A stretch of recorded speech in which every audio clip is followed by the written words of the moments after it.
Matthew chapter 14.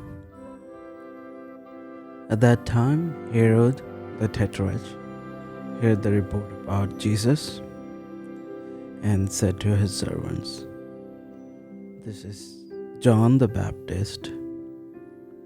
He is risen from the dead, and therefore these powers are at work in him."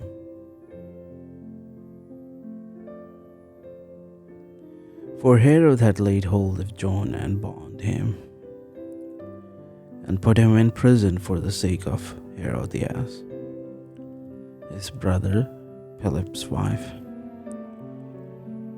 because John had said to him, "It is not lawful for you to have her." And although he wanted to put him to death, he feared the multitude, because they counted him as a prophet.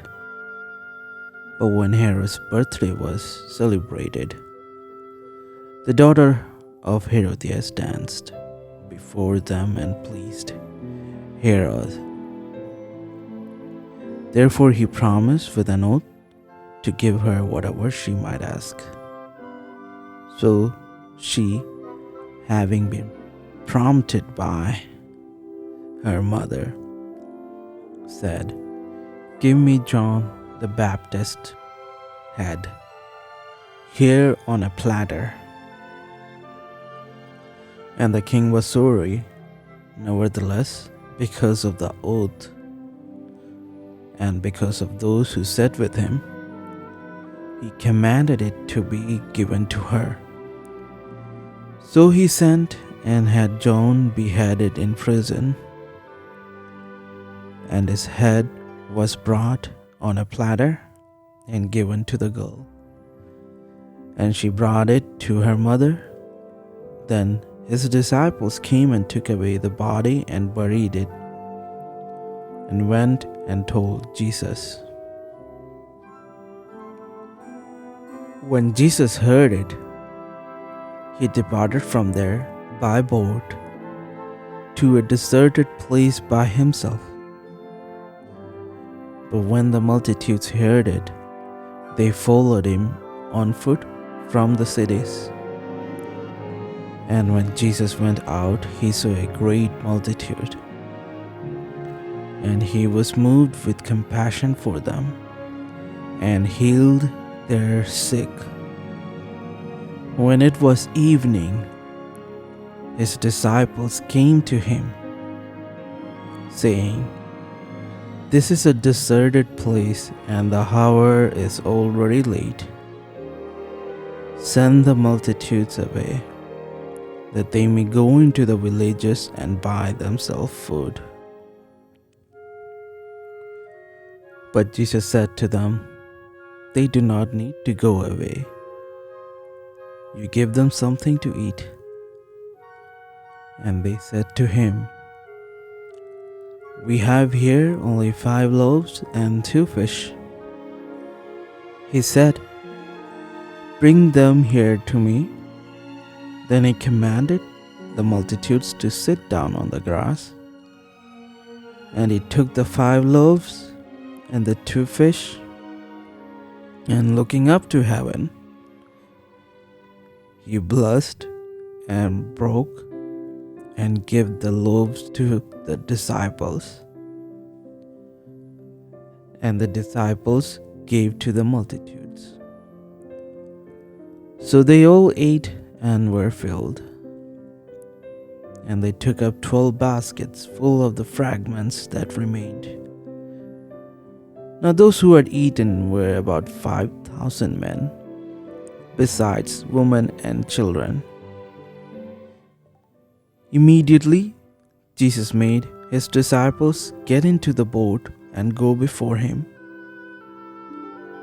to the other side, while he sent the multitudes away. And when he had sent the multitudes away, he went up on the mountain by himself to pray.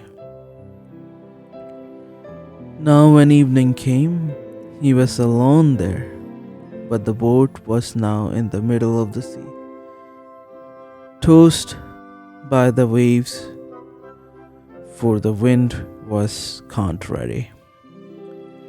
Now, in the fourth watch of the night, Jesus went to them, walking on the sea. And when the disciples saw him walking on the sea, they were troubled, saying, "It is a ghost," and they cried out for fear. But immediately Jesus spoke to them, saying, "Be of good cheer, it is I.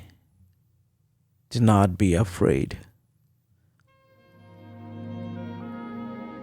And Peter answered him and said, "Lord, if it is you, command me to come to you on the water." So he said, "Come." And when Peter had come down out of the boat, he walked on the water to go to Jesus. But when he saw that the wind was boisterous, he was afraid, and beginning to sink, he cried out, saying, "Lord, save me." And immediately Jesus stretched out his hand and caught him, and said to him, "O you of little faith, why did you doubt?" And when they got into the boat, the wind ceased. Then those who were in the boat came and worshipped him, saying, "Truly, you are the Son of God." When they had crossed over, they came to the land of Gennesaret. And when the men of that place recognized him, they sent out into all that surrounding region, brought to him all who were sick, and begged him that they might only touch the hem of his garment. And as many as touched it were made perfectly well.